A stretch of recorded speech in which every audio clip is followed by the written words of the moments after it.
My name is Mackenzie Davis and I play Mindy Park.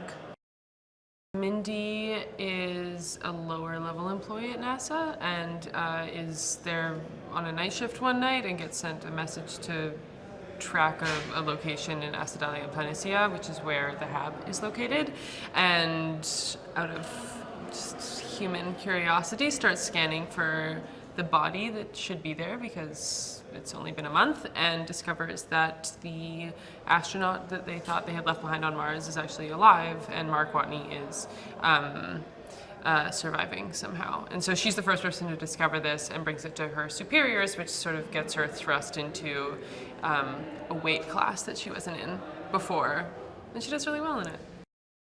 She's not altogether prepared for it when it happens, but is really intelligent and watchful and does her job really well, and is able to, excel under the given circumstances, even though they're sort of intimidating to her at first. But over the course of the movie, her arc is, she loses that sort of childlike awe at her superiors and becomes quite contemporary with Vincent, especially because they're really tracking Mark the most.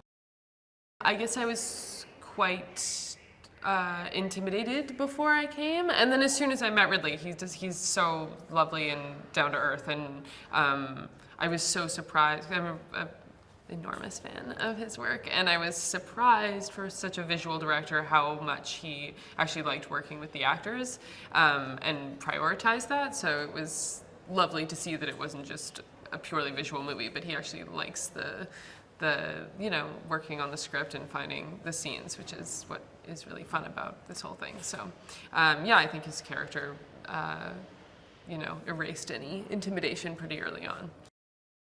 They put so much care and detail into everything in the set, like all the papers on the desk. I always, on every set, investigate what each workstation has on it to see if it's true or if it's just a collection of somebody's bills or something, or just one paper on top that has text and everything else is blank. And everything on every desk was specific to that desk. It was just such a level of detail I hadn't experienced before. It was so cool.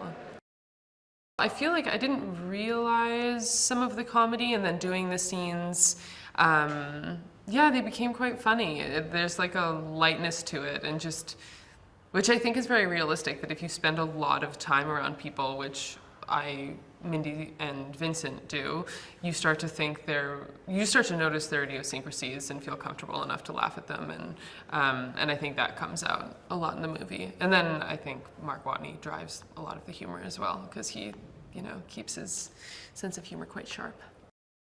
There's no greater fear than being completely alone, and there's no loneliness like being in a desert that's also a planet and not knowing if anybody knows about you and not knowing if there's a reason to live.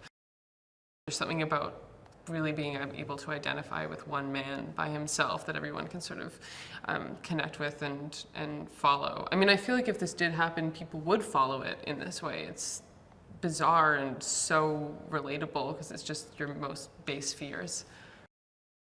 Did you like that video? I've got a cool fact for you. Did you know that Die Hard originated from the failed script of Commando 2? For this and more movie facts, click on more videos.